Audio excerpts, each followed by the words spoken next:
Existem alguns ministérios que, infelizmente, pensam que a depressão é causada só por espíritos malignos. O que o senhor tem a dizer para nós? Eu já sei, mas quero que o senhor diga. Sim. O senhor que é especialista nessa área. O que o senhor tem para dizer para nós? Na sua concepção, a depressão, ela na concepção dos pastores aí, de algumas que a depressão é causada por um espírito maligno. Ou seja, Exato. Se tem depressão, tem demônio. Isso Exato. Não procede. Exato. Não, isso não procede. O que o senhor tem que falar um pouquinho para nós sobre isso? Então, assim, há dois níveis, como é que eu posso separar nisso aqui? Há dois tipos, a depressão por espíritos malignos, e a depressão também natural. Natural. Sim. Há esses dois tipos. Eu tô me esforçando demais, e não estou tendo resultado pelo meu esforço. É tendência, se eu não tiver um equilíbrio emocional, eu me entregar aquilo e desistir do sonho, desistir do projeto e viver uma pessoa depressiva mesmo. Ao ponto de procurar um psicólogo, ao ponto de viver dependente de medicamentos. É possível isso acontecer sem eu ter demônio. Sem a pessoa ter demônio.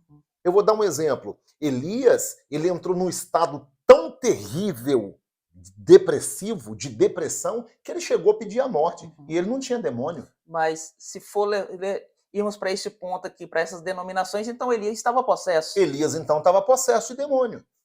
Elias estava possesso de demônio. Jesus entrou num estado de depressão tão terrível que quando ele orava, o suor, olha o que o corpo de Jesus entrou num conflito tão grande. Quando Jesus sentiu tudo que ele ia passar no Calvário, o que ele pediu? Passa de mim esse cálice. Aí o que aconteceu? Começou a suar o quê? Sangue. O corpo de Jesus entrou num conflito, entrou em transe.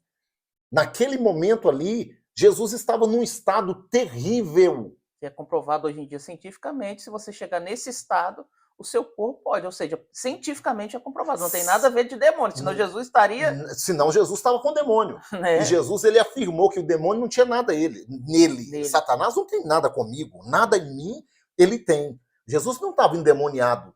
O estado de depressão dele era tão terrível, quando ele viu o que ele ia passar, que o corpo dele entra naquela guerra existencial, porque ele era 100% homem, e aí do suor começa a sair sangue.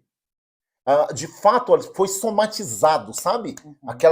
Como a gente acaba falando, não na íntegra aqui, mas as doenças psicossomáticas, quando é possível ter isso, aquela dor de cabeça, que aquilo ali, na verdade, você está produzindo aquilo, né? Por isso que você precisa ter um equilíbrio nos seus pensamentos. A psicanálise trata isso como você é o resultado dos seus pensamentos e precisa ter um equilíbrio. Ela ajuda você a trabalhar a sua própria mente e tentar se conhecer.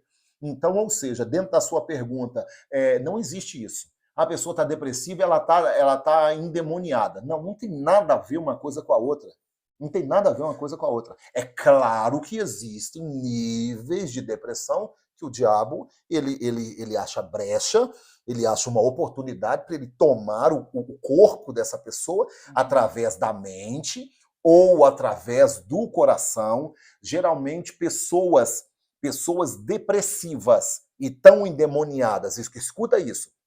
Demoninhada, tá? É ninhada mesmo de demônio. Geralmente a pessoa que está endemoniada com um espírito, e esse espírito está trazendo a depressão, geralmente essas pessoas tiveram problemas emocionais. Falta de perdão. A maioria das pessoas que estão possessas por demônio, o demônio está trazendo aquela depressão, você pode observar. A pessoa está com dificuldade de perdão, a pessoa está guardando uma mágoa, um trauma do passado, um ressentimento. Ali tem um espírito ali dentro trabalhando. Esse espírito entrou através do coração, né? Porque tem dois caminhos para o diabo possuir o corpo de uma pessoa e levar ela à depressão. Primeiro é a mente e depois é o coração. O diabo só possui o corpo dessa pessoa através desses dois caminhos. É impossível alguém estar endemoniado sem ter uma falha na mentalidade, na sua mente, o diabo achou brecha ali, ele entrou, ou o seu coração. Só esses dois caminhos que ele consegue possuir o corpo de alguém. Em algum momento ele entrou e colocou na pessoa. E outra, a pessoa vive ali o tempo todo tocando em cima daquela ferida. A pessoa vai alimentando aquele sentimento que o diabo coloca nela. Aí você vai ver a pessoa. Tem gente que fala de situação que aconteceu há 5 anos e o ódio é o mesmo, a raiva. Tem um demônio ali.